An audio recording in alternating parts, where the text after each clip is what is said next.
നമസ്കാരം. പ്രവാസി മലയാളിയിലേക്ക് സ്വാഗതം. പ്രവാസികളുടെ സ്വർഗം എന്നാണ് സൗദി അറിയപ്പെടുന്നത്. ജീവിത പ്രാരാബ്ദങ്ങളുമായി കടൽ കടക്കുന്ന പ്രവാസിയെ ഇരുകൈയും നീട്ടി സ്വീകരിക്കുകയും പുതുജീവിതം കെട്ടിപ്പടുക്കുവാൻ താങ്ങാവുകയും ചെയ്യുന്ന മരുഭൂമി. എന്നാൽ ഈ രാജ്യത്തിന്റെ പിറവി എങ്ങനെയാണെന്നറിയാമോ? അനേകം പേർക്ക് കൈത്താങ്ങായ ആ മരുഭൂമിയുടെ കഥ എന്താണെന്ന് നോക്കാം. അറേബ്യൻ ഉപദ്വീപിലെ ഏറ്റവും വലിയ രാഷ്ട്രമാണ് സൗദി അറേബ്യ. റിയാദാണ് സൗദിയുടെ തലസ്ഥാനം. സമ്പൂർണ്ണ രാജഭരണമാണ് ഇവിടുത്തെ ഭരണക്രമം. ഭരിക്കുന്ന രാജകുടുംബത്തിന്റെ നാമത്തിൽ അറിയപ്പെടുന്ന അപൂർവം രാജ്യങ്ങളിലൊന്നാണ് സൗദി. സൗദി അറേബ്യ ഇന്നു കാണുന്ന സമ്പന്ന രാജ്യമായി വളർന്നതിനു പിന്നിൽ ഒരു വലിയ ചരിത്രമുണ്ട്. ആദ്യകാലത്ത് അറേബ്യൻ ഉപദ്വീപിന്റെ പടിഞ്ഞാറുള്ള ഹിജാസ് മേഖലയിൽ സ്ഥിതി ചെയ്യുന്ന മക്കയും മദീനയും പോലുള്ള വ്യാപാര നഗരങ്ങളൊഴികെ ഇന്നത്തെ സൗദി അറേബ്യൻ മരുഭൂമികളിൽ അപരിഷ്കൃത ഗോത്രവർഗ്ഗക്കാരുടെ സമൂഹങ്ങളായിരുന്നു വസിച്ചിരുന്നത്. 7-ാം നൂറ്റാണ്ടിന്റെ തുടക്കത്തിൽ ഇസ്ലാമിക പ്രവാചകനായിരുന്ന മുഹമ്മദ് ഉപദ്വീപിലെ ഗോത്രവർഗ്ഗക്കാരെയെല്ലാം ഒരുമിപ്പിക്കുകയും ഏകീകൃതമായ ഭരണം സ്ഥാപിക്കുകയും ചെയ്തു. 20-ാം നൂറ്റാണ്ടിലാണ് ആധുനിക സൗദി അറേബ്യ നിലവിൽ വന്നത്. അക്കാലം മുതൽ കിങ്ഡം ഓഫ് സൗദി അറേബ്യ എന്ന ഔദ്യോഗിക നാമത്തിലാണ് ഈ രാജ്യം അറിയപ്പെടുന്നത്. പെട്രോളിയം ഉൽപ്പന്നങ്ങളുടെ പരിവേഷണത്തോടെയാണ് മധ്യപൗരസ്ത്യ ദേശത്തെ ഒരു സമ്പന്ന രാഷ്ട്രമായി സൗദി അറേബ്യ വളർന്നു തുടങ്ങിയത്. സൗദിയുടെ പ്രധാന വരുമാന സ്രോതസ് പെട്രോളിയം ഉൽപ്പന്നങ്ങളാണ്.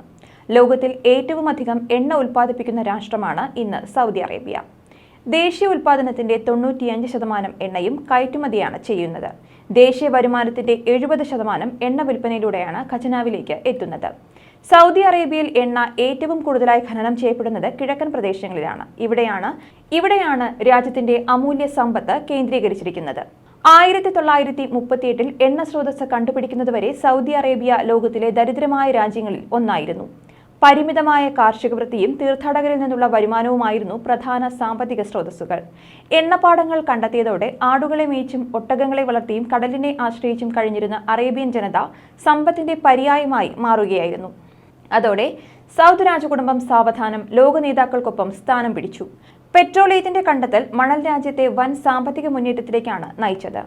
അറേബ്യൻ അമേരിക്കൻ ഓയിൽ കമ്പനിയുടെ കാർമ്മികത്വത്തിൽ എണ്ണ ഉൽപ്പാദനം പുരോഗമിച്ചു. ഇവിടങ്ങളിൽ ജോലിക്കായി ആയിരക്കണക്കിന് വിദേശികൾ, പ്രത്യേകിച്ച് അമേരിക്കക്കാർ സൗദിയിലേക്ക് വരാൻ തുടങ്ങി.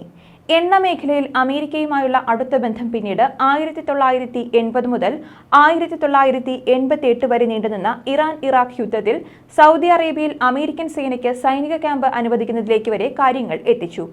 ലോകം സാമ്പത്തിക മാന്ദ്യത്തിലായിരുന്നപ്പോഴും എണ്ണയുടെ പിന്തുണയുള്ള കരുത്തുറ്റ സാമ്പത്തിക അടിത്തറ സൗദി അറേബ്യയ്ക്ക് തുണയായിരുന്നു. ലോകത്തിന്ന് ഉന്നത സാമ്പത്തിക നിലവാരം പുലർത്തുന്ന രാജ്യങ്ങളിലൊന്നാണ് സൗദി അറേബ്യ. പെട്രോളിയമാണ് മുഖ്യ വ്യവസായം. കൂടാതെ ഉരുക്ക്, ഇരുമ്പ്, വളം എന്നിവയും വൻതോതിൽ ഉൽപ്പാദിപ്പിക്കുന്നുണ്ട്.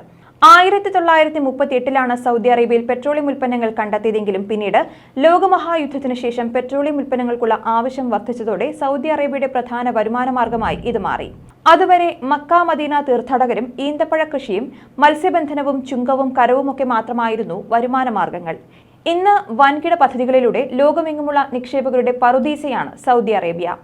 വികസനങ്ങളുടെ അവർണ്ണനീയമായ ഗാഥകൾ രചിച്ചുകൊണ്ടാണ് രാജ്യം മുന്നോട്ട് കുതിക്കുന്നത്. പെട്രോളിയം, ക്രൂഡ് ഓയിൽ, പ്രകൃതിവാതകം, ഈന്തപ്പഴം എന്നിവയാണ് മുഖ്യ കയറ്റുമതി. കാർഷിക രംഗത്ത് ഗോതമ്പ്, ഈന്തപ്പഴം, ധാന്യങ്ങൾ എന്നിവ സമ്പദ്ഘടനയെ കാര്യമായി സ്വാധീനിക്കുന്ന വിളകളാണ്. ആധുനിക കാലഘട്ടത്തിന്റെ ഇന്ധനമായ എണ്ണയിൽ നിന്നും ലഭിക്കുന്ന വരുമാനം ദാരിദ്ര്യം അനുഭവിക്കുന്ന മറ്റു രാജ്യങ്ങൾക്ക് വൻതോതിലുള്ള സാമ്പത്തിക സഹായം നൽകുന്നതിനും കൂടി രാജ്യം വിനിയോഗിക്കുന്നുണ്ട്.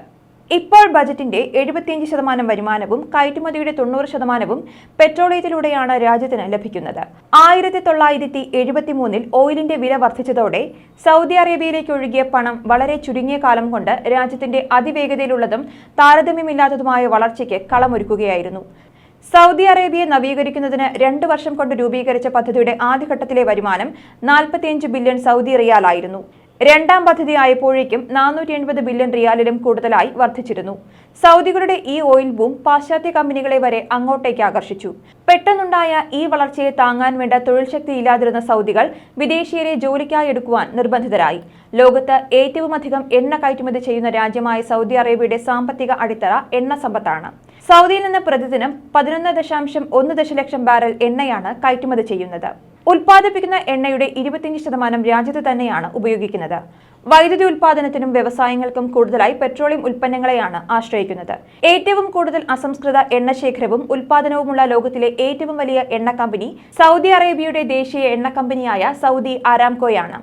ഔദ്യോഗിക കണക്കുകൾ അനുസരിച്ച് സൗദി അറേബ്യയ്ക്ക് 260 ബില്യൺ ബാരൽ എണ്ണയുടെ കരുതൽ ശേഖരമുണ്ട്. ലോകത്തിൽ അതിവേഗത്തിൽ വളർച്ച കൈവരിക്കുന്ന രാജ്യങ്ങളിലൊന്നാണ് ഇന്ന് സൗദി അറേബ്യ. രാജ്യത്തിന്റെ വരുമാനത്തിന്റെ നട്ടലായ ഓയിൽ കരുതൽ ശേഖരമാണ് അവരെ അതിന് പ്രാപ്തരാക്കുന്നത്. ഊർജ്ജ വ്യാവസായിക മേഖലയാണ് രാജ്യത്തെ ഏറ്റവും പ്രധാന വരുമാന മാർഗം. കൂടാതെ മറ്റു വ്യവസായശാലകളും പ്രവർത്തിക്കുന്നുണ്ട്. ജുബൈൽ, യാംബോ തുടങ്ങിയ പ്രദേശങ്ങൾ രാജ്യത്തെ വ്യവസായ മേഖലകളാണ്.